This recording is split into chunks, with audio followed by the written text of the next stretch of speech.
안녕하세요. 반갑습니다. DNA 미형 경영연구소 장지훈입니다. 수고들 많으십니다. 지난 시간에 제가 이제 평판에 대한 이제 이야기를 좀 드렸었습니다. 부족한 부분이 많긴 하지만 한꺼번에 다 할 수 없는 거니까 차츰 또 풀어드리도록 하겠고요. 지난 시간에 제가 약속드린 것처럼 이번 시간에는 좋은 평판을 얻기 위해서는 가장 기본적으로 무엇이 갖추어져 있어야 되는지 이런 것들에 대해서 우리가 한번 생각해보는 시간을 가지려고 합니다.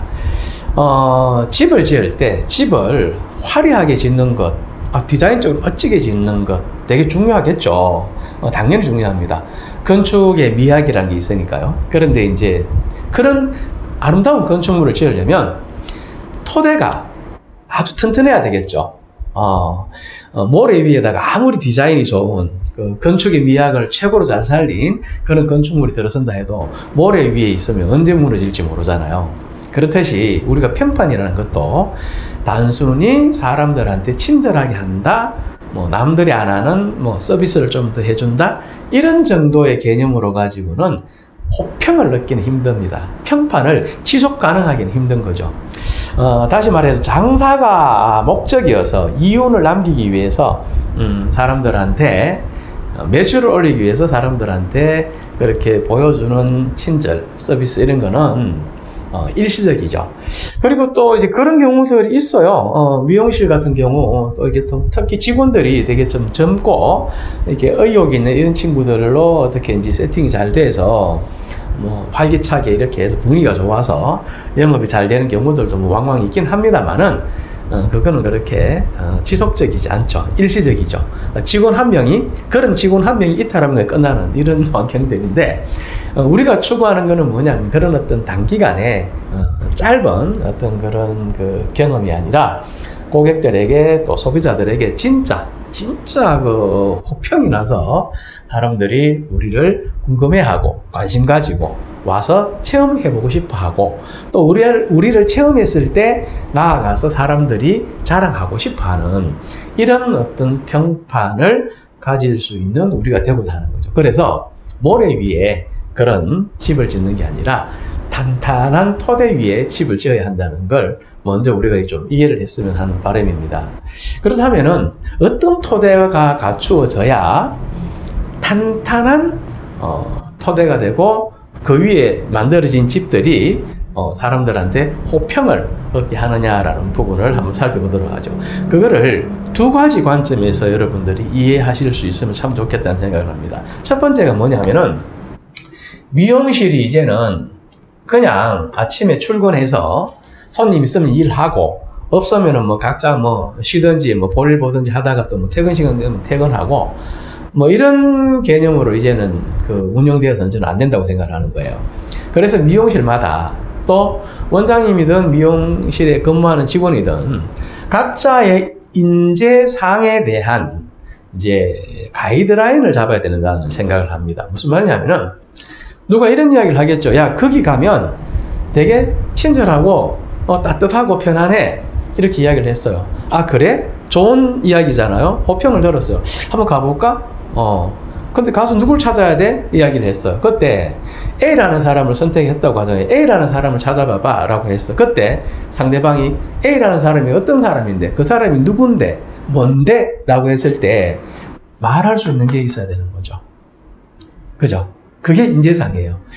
이 사람이 어떤 사람이냐라는 걸 구체적으로 말할 수 있는 어떤 것, 그게 인재상입니다. 그래서 인재상이 잘 만들어져 있으면 평판을 할 때도 구체적이면서도 현실적인 평판을 해줄 수가 있는 거죠. 그리고 인재상이라는 가이드라인이 잘 잡혀서 우리가 그런 인재가 되면 사람들한테 호평을 얻을 수 있는 토대가 갖추어지는 거죠. 그래서 먼저 해야 되는 게 뭐냐면은 인재상을 가이드라인 잡는 거예요. 확립하는 거예요. 두 번째는 뭐냐면은 조직 문화라고 봐야 되겠죠. 문화라는 건 뭐냐면은 한 집단이 보여주는 일관성 있는 행동 양식을 문화라고 하죠. 우리나라의 문화가 있죠. 미국은 미국의 문화가 있고 중국은 중국의 문화가 있죠. 각 나라의 문화가 있다는 건 무슨 말입니까? 그 나라에 가면 그 나라의 사람들이 일관적으로 보여주는 행동 양식이 있는 거죠.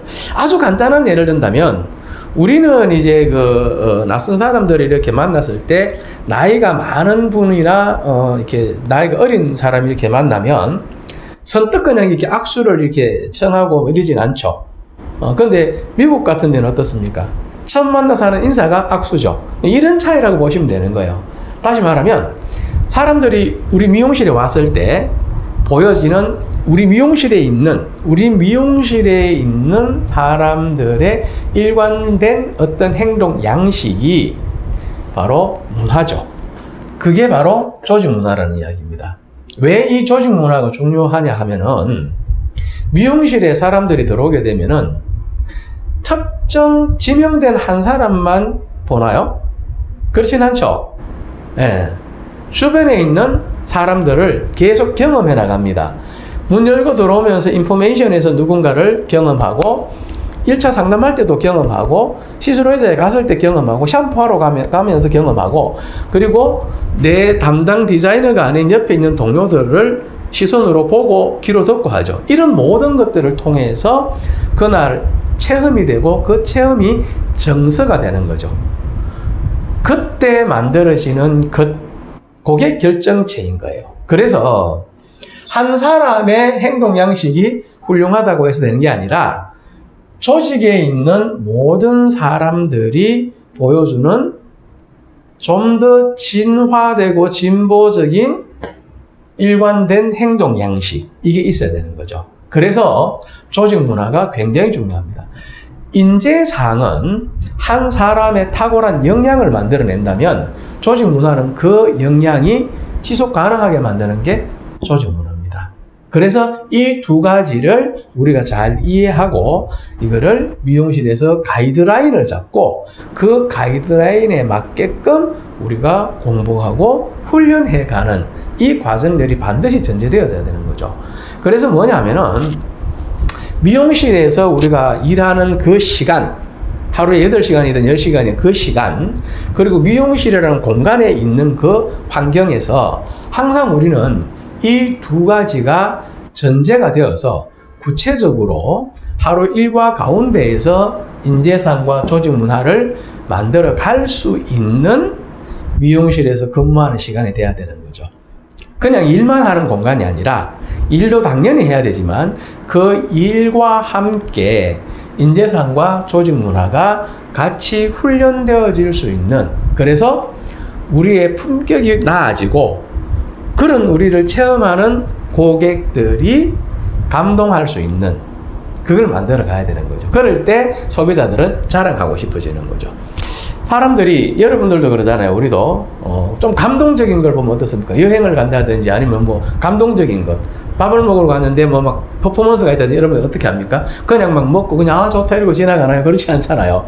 네, 사진 찍죠. 그래서 인스타에도 올리고 페북에도 올리죠. 왜 그러죠? 자랑하고 싶은 거예요.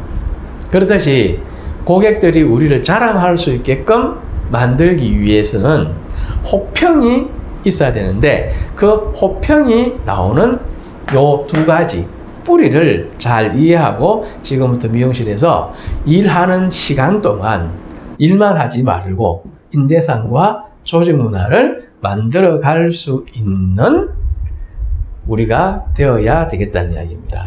이해가 되십니까? 이 두 가지를 만들기 위해서 필요한 요소들이 또 있지 않겠습니까? 그 이야기를 제가 잠시 후에 또 풀어드리도록 하겠습니다, 여러분. 구독 눌러주시면은 잠시 후에 이 다음 이야기가 여러분들한테 전달될 겁니다. 잠시 후에 또 뵙겠습니다. 감사합니다.